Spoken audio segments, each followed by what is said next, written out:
Bienvenue à vous tous qui me regardez et qui attendez avec impatience mes bulles de conscience. Aujourd'hui, j'ai envie de partager avec vous une expérience que j'ai eue lors d'un accompagnement qui faisait me connecter à ma petite fille intérieure. Je ne sais pas si vous avez déjà vécu ce genre de choses, de méditation qui sont très fortes en fait, qui nous reconnectent à cet enfant qui est à l'intérieur de nous, qu'on n'écoute pas et qui demande vraiment à être entendu pour vraiment être en connexion avec la joie, le jeu, le plaisir, etc.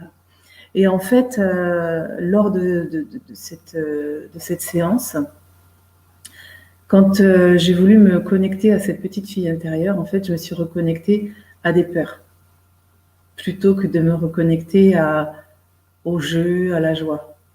Et du coup, j'ai exploré ce qui se passait en moi. Donc, je vais vous expliquer ce qui s'est passé. Je pense que de faire la lumière sur mon histoire permettra peut-être d'éclairer la vôtre, de ne pas se figer sur quelque chose qui est douloureux, qui est souffrant. Moi, j'ai eu cette possibilité d'aller y mettre de la lumière et ça m'a beaucoup aidée. Et j'espère que ce sera la même chose pour vous.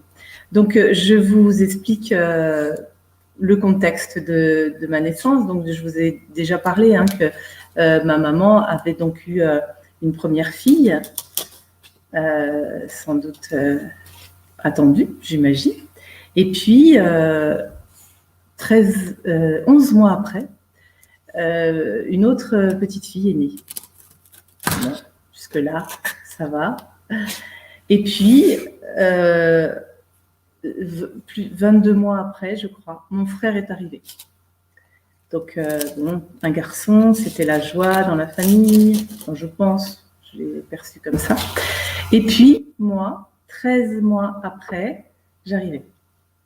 Et donc, du coup,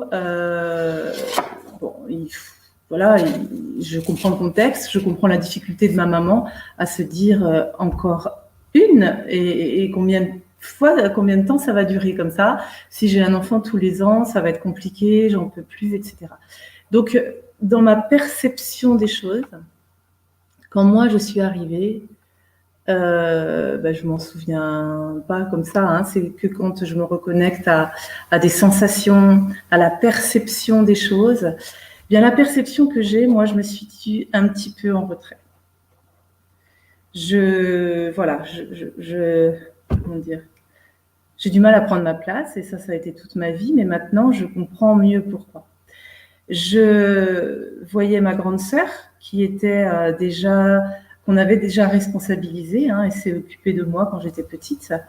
Donc, quand on a grandi, je la voyais très courageuse, très faisante, très joyeuse.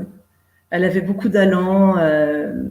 C'était facile, j'avais l'impression pour elle de travailler dans la ferme, etc. Je ne sais pas quelle est sa perception à elle, mais voilà comment moi je la percevais. Et j'avais l'impression que c'était facile pour mes parents de lui faire confiance, de lui déléguer des choses. C'était naturel, ça semblait complètement spontané chez elle. Ensuite, ma seconde sœur, qui était beaucoup plus rebelle, qui aimait jouer, parce que ma grande sœur, je n'ai pas beaucoup de souvenirs de jeux avec elle.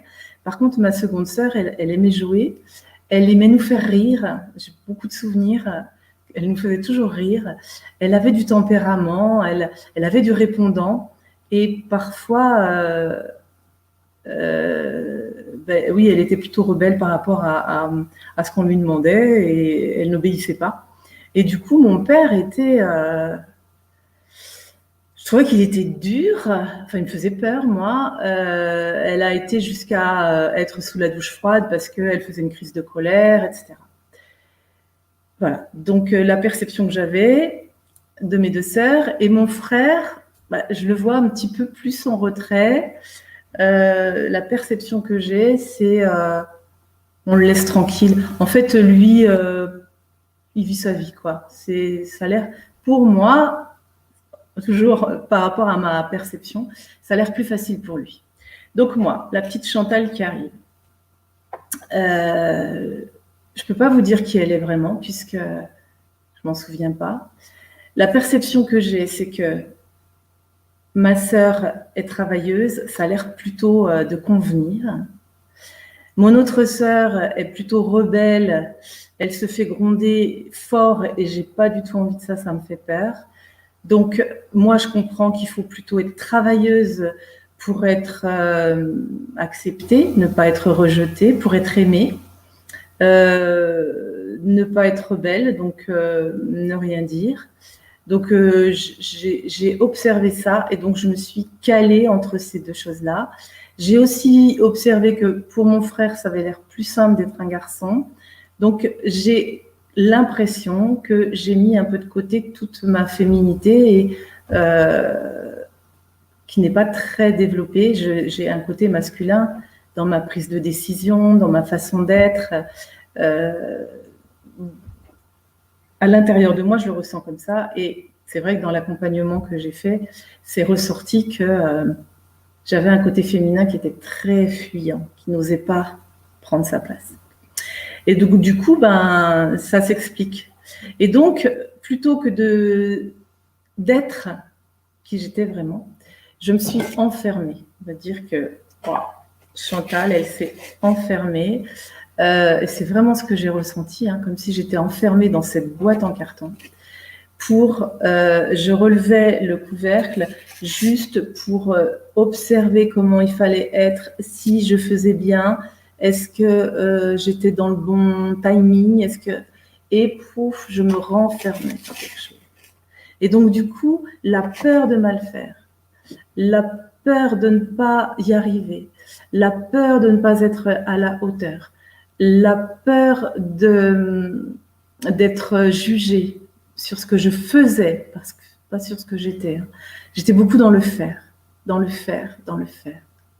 Et donc du coup, cette méditation qui m'a fait me reconnecter à cette petite fille, je me suis vraiment reconnectée à ces peurs-là, ces obligations-là d'être travailleuse et de ne pas écouter mes besoins, mes envies et ce qui me faisait plaisir. Donc pour le coup, quand j'arrive adulte, à cette période où j'ai vécu un burn-out, je ne sais pas dire ce qui me fait plaisir.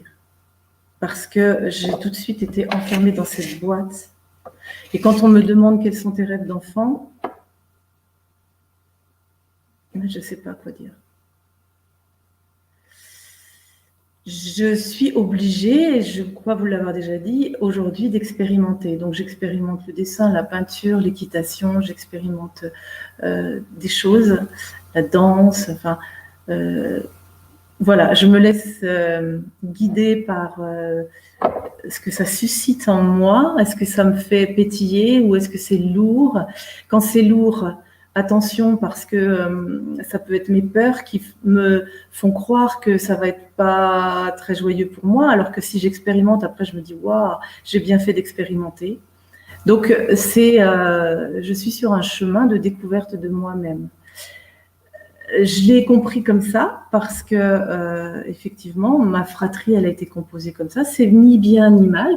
Au contraire, moi, je trouve que maintenant que je l'ai compris, eh bien, je comprends pourquoi cette petite fille était apeurée.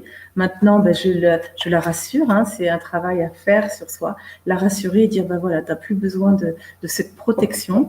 Vas-y, vis, avance pour trouver ta place dans ta fratrie, en fait. Ne plus être à l'écart et pouvoir te faire partie de cette fratrie à part entière sans penser que tu dois te mettre à l'écart, sans penser que tu dois te mettre toujours en retrait, sans penser aussi que tu es toujours jugé sur ce que tu fais. Voilà. Donc, c'est une belle prise de conscience que j'avais envie de vous partager parce que pour moi, ça a été énorme comme avancée. Ça a été un grand pas. Donc, ça a éclairé des choses pour mon cheminement. J'espère que ça éclairera également des choses qui seront certainement tout à fait différentes pour vous, bien sûr, mais de prendre du recul et de essayer de vous rappeler la perception que vous avez des choses, même si vous n'avez pas grand souvenir de votre enfance. Moi, je ne peux pas dire que j'ai de grands souvenirs de mon enfance, mais c'est la perception qu'on a des choses. Voilà. Je ne sais pas si je me fais bien comprendre. Et cette perception, c'est dans la sensation, dans le corps, dans les souvenirs, dans vos rêves aussi. Moi, j'ai beaucoup de révélations dans mes rêves. Donc, c'est pas toujours facile de s'en souvenir. Mais ça, c'est pareil, on pourra peut-être en reparler. C'est un exercice pour se souvenir. Tout est apprentissage dans la vie. Et du coup, aujourd'hui, je remercie cet apprentissage parce que ce que j'ai vécu, certainement d'autres l'ont vécu, et je saurais les comprendre et peut-être les guider sur ce chemin-là. En tout cas, aujourd'hui, c'est ce que j'avais envie de faire, vous sensibiliser à cette perception qu'on a des choses qui peut nous révéler énormément de choses et nous faire prendre conscience d'où on en est aujourd'hui, pourquoi on en est là aujourd'hui. Je vous remercie de votre écoute, de votre confiance et si ça vous plaît, n'hésitez pas à partager ces bulles de conscience. Je pense que ça peut aider. Donc, n'hésitez pas à diffuser un maximum. Surtout, abonnez-vous à la chaîne. Il y a d'autres interviews qui vont bientôt venir, qui sont vraiment d'une belle qualité. Donc, je vous invite à découvrir tout cela. Je vous embrasse et je vous dis à très, très vite.